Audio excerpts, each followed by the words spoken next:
let's talk about this important Week 12 game against the Minnesota Vikings.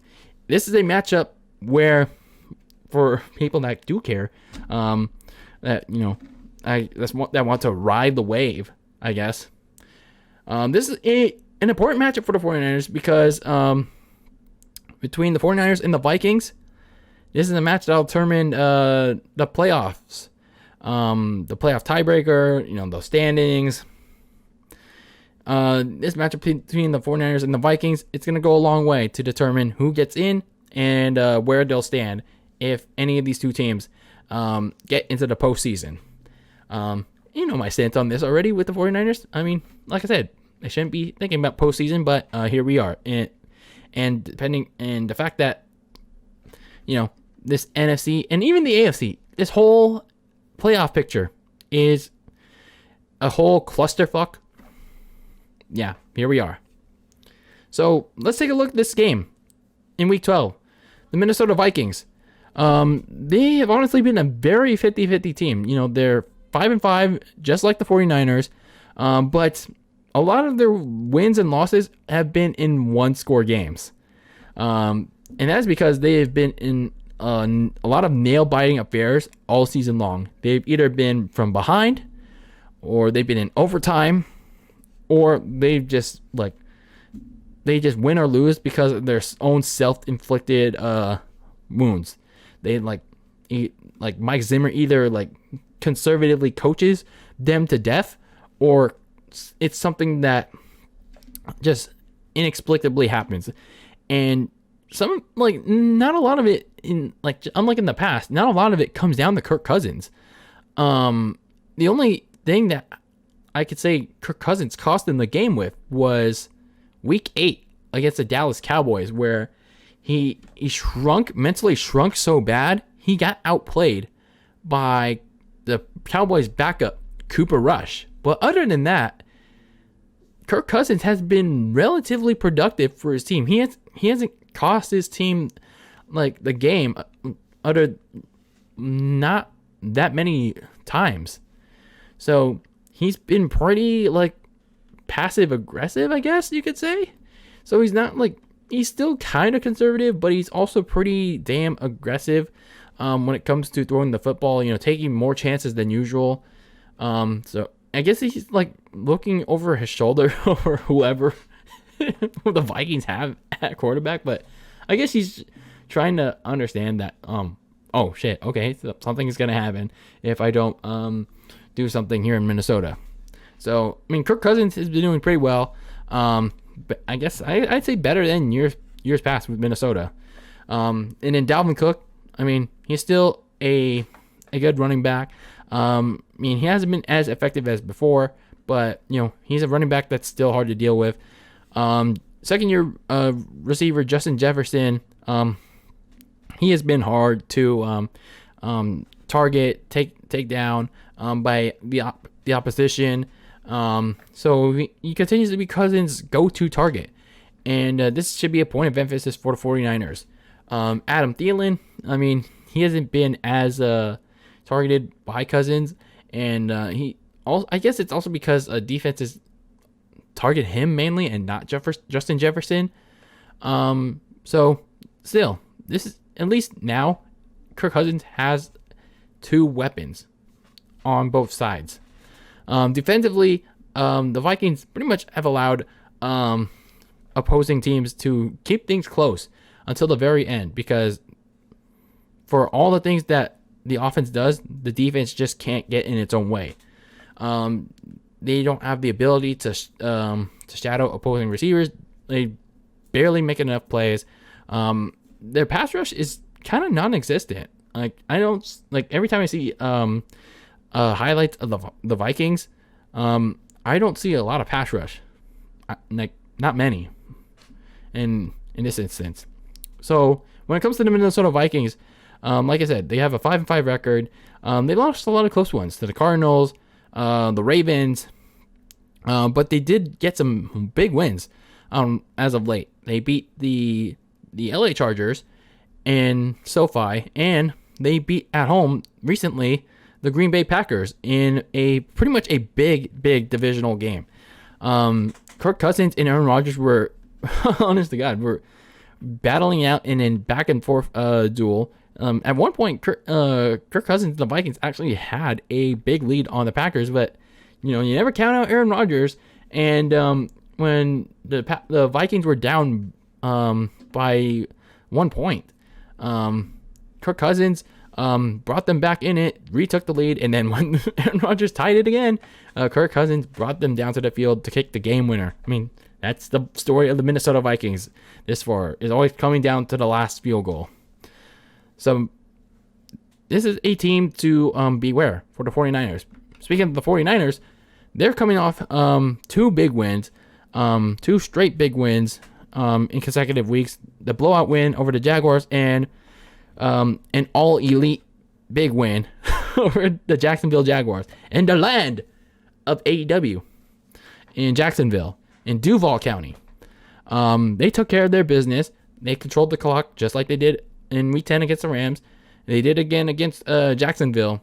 Brandon Ayuk had another good game, getting open for Jimmy Garoppolo when Deebo Samuel and George Kittle were getting tightly covered. And the defense made a lot of big plays all over a very bad Jaguars offense en route to a dominating 30-10 win in Jacksonville. So, despite two dominating wins by the 49ers, this is a test for them. This is a test for them to see if this is gonna be like a legit thing. Like, are their performances against the Rams and the Jaguars, especially on defense, is this going to be the thing that carries them going forward into the playoffs? For as much as I don't want them to be focusing on playoffs, or is this gonna be like, are just those two wins like an aberration of those teams, especially the Rams, having an off day? So the Vikings' big upset over the Packers, like I said, this sets up this Week 12 game as a big one. Probably going to be the America's Game of the Week on Fox. It's not the Sunday nighter, even though with the high stakes. I mean, I don't really care which time it's on, but this is a big game nonetheless because whoever wins this game gets the head-to-head tiebreaker in the NFC wildcard race. Things are getting crazy as hell in that race. So it's going to be an interesting one. Some keys to victory for both teams. For the Minnesota Vikings, you got to lock down on San Fran's big three: Deebo Samuel, Brandon Ayuk, and George Kittle. You got to make Jimmy Garoppolo find other places to throw that ball to, other than those big three. And, you got to make them rattled. You got to make them rattled in the pocket with that front four. You got to shut down that running game, whether it's Elijah Mitchell. We don't know if he's going to be active by the time of this recording. We don't know who's going to be the starting running back, whether it's Jeff Wilson, Elijah Mitchell, or even Trey Sermon. The Vikings got to shut down that running game because Kyle Shanahan likes to use that a lot, especially in this last 2 weeks, and he's probably going to use that going forward. Kirk Cousins, he cannot shrink under pressure. This is going to be a big time game, not even like last week. It was a big game against the Green Bay Packers. Cousins barely beat Rodgers ever in his career. He's only beaten him twice, I think in 2018 at home and in 2020 in an empty Lambeau Field. So this was only I think it is only his third time he beat Aaron Rodgers.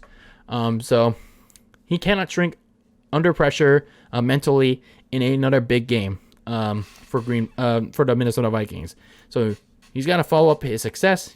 He's got to find pretty much just about everybody, and he's got to make some good decisions in this game if he wants his Vikings to beat a Niners team that's building on some good momentum. Speaking of the 49ers, what they have to do to beat a Vikings team that's been red hot as well, Nick Bosa and Arden Key for that 49ers defensive line, they got to get up to Kirk Cousins. They got to get after him. They got to get past a offensive line that's been so-so. So They got to generate some pressure. They shouldn't try to rely on the blitz too often. I mean, yeah, Kirk Cousins is a stationary quarterback, but he can sometimes get that ball out pretty quickly. So I wouldn't rely so much on the blitz. But Nick Bosa and Arnike are the key to generating pressure, forcing Kirk Cousins into mistakes, and sacking his ass. The secondary cannot give up any big plays to Kirk Cousins' favorite targets, Justin Jefferson and Adam Thielen, because if they give any big plays, any chunk yard plays to Jefferson, it's touchdown city, or like it's gonna set them up in the red zone, and yeah, they don't want that because it'll eventually set up Dalvin Cook. Speaking of Dalvin Cook, you gotta contain him inside and out. You gotta block any running lanes in the middle and pretty much contain him on the outside, trying to find that out route. So you got to contain Dalvin Cook. Deebo Samuel has got to find a way to break away from double coverage. Same thing with George Kittle, because I noticed in the Jacksonville game, they were getting shadowed a lot, and that's why Jimmy G was going to Brandon Ayuk a lot. And I mean, that's a good thing, to inspire confidence in Brandon Ayuk. But, like, it needs to be all hands on deck for all the Niners receivers in this one. And last but not least, just like last week, Jimmy G has to put up or shut up. And it's also just like Kirk Cousins. He can't shrink under the pressure. He can't get rattled by the Vikings front seven.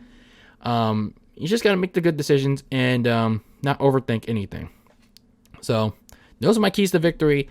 And we'll see what happens in this interesting game for the 49ers as they look to get a edge on the Minnesota Vikings in the NFC wildcard race. The Niners can beat the Minnesota Vikings. Now, should they? That's another story. I mean, yeah, I guess they should. But, again, I'm not sure if they should be thinking playoffs because, yeah, I really want them to focus on Trey Lance. But here we are. Like I said, in a very crowded NFC and very clusterfucky playoff race. So anything can happen in the world of the NFL. But those are just my thoughts on this upcoming game, this big game between the 49ers and the Minnesota Vikings.